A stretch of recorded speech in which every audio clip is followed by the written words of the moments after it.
जय हिंद। मेरी तरफ से आप सभी को 26 जनवरी 2022 की बहुत बहुत शुभकामनाएं। जैसा कि हम सब जानते हैं कि तिरंगा हमारे देश की आन बान शान है। हर साल हम अपने स्कूल में, कॉलेज में, ऑफिसों में, थाने में और जिले के अलग अलग चौराहों पर तिरंगा झंडा को फहराते हैं और हर साल भारत के वर्तमान प्रधानमंत्री लाल किले पर तिरंगा झंडा फहराते हैं। इस बार हम भारतीय अपने 73वें साल यानी 73 ईयर वाला गणतंत्रता दिवस को मनाएंगे। लेकिन आज हम बात करेंगे कुछ लोगों की उन गलतियों की जिन गलतियों के कारण तिरंगे का अपमान होता है, और ये गलतियां तो हमें बिल्कुल नहीं करनी चाहिए, क्योंकि तिरंगा ही तो हमारी पहचान है ना यार। लोग क्या करते हैं कि आजादी के दिन अपने साइकिलों पे, अपने अलग अलग गाड़ियों पे तिरंगे झंडे को लगाते हैं।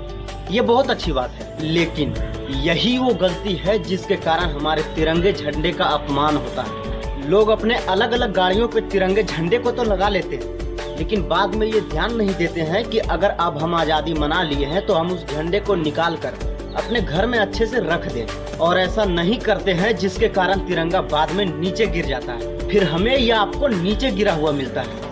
और मैं तो कहता हूँ, अगर तिरंगा संभालने की औकात नहीं है तो आज़ादी के दिन तिरंगा मत खरीदना, क्योंकि बाद में जब गिरा हुआ मिलता है ना, तो जिसको मिलता है उसको बहुत ही तकलीफ होता है। लगता है यार, ये कैसे लोग हैं जिनको अपनी मातृभूमि के आन बान शान, अपने तिरंगे का भी ख्याल नहीं रहता है। देखिए, दरअसल जिस दिन भारत को आज़ादी मिली थी उस दिन ब्रिटिश सरकार ने अपने झंडे को उतार कर तिरंगे झंडे को ऊपर चढ़ाया था, इसीलिए इस प्रक्रिया को ध्वजारोहण भी कहा जाता है। हमारे भारत में झंडे फहराने के कुछ नियम भी हैं जिनका उल्लंघन करने पर कार्रवाई भी हो सकती है। तिरंगे को हमेशा सूर्योदय और सूर्यास्त के बीच ही फहराया जा सकता है। तिरंगे को कभी झुकाया नहीं जाता है और ना ही जमीन पर रखा जाता है। लेकिन अगर सरकारी इमारत पर फहराना है तो आदेश के बाद ही आधा झुकाकर फहरा सकते हैं। झंडे को कभी पानी में नहीं डुबोया जा सकता है, ना ही झंडे के लिए कुछ अभद्र भाषा का प्रयोग कर सकते हैं। तिरंगे का जो आकार होता है वो हमेशा आयताकार ही होना चाहिए। तिरंगा हमेशा कॉटन, सिल्क या खादी का ही होना चाहिए। तिरंगे झंडे को हमेशा अपने पास की सबसे ऊंची जगह पर ही फहराया जाना चाहिए। तिरंगे झंडे का इस्तेमाल किसी भी कार्यक्रम में मेज को ढकने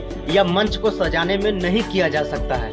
कभी भी गंदा या फटा हुआ झंडा नहीं फहराया जाता है, और अगर गलती से फट जाए या गंदा हो जाए तो उसे एकांत में जल समाधि के द्वारा नष्ट कर दिया जाता है, ताकि इसकी गरिमा बनी रहे। अगर आप कोई और भी तरीका जानते हैं तो कमेंट में जरूर बताइएगा। तिरंगे झंडे को कपड़े बनाकर पहनना भी गलत है, ये तिरंगे का अपमान माना जाता है। तिरंगे के अपमान के लिए 3 साल की सजा और पहली बार अपराध होने पर जुर्माना भी लगाया जा सकता है, कारावास भी हो सकता है। लेकिन तिरंगे का सम्मान हम इसलिए नहीं करें क्योंकि हमारे लिए कानून है। तिरंगे का सम्मान तो हमें वैसे भी करना चाहिए क्योंकि ये हमारी और हमारे हिंदुस्तान की पहचान है।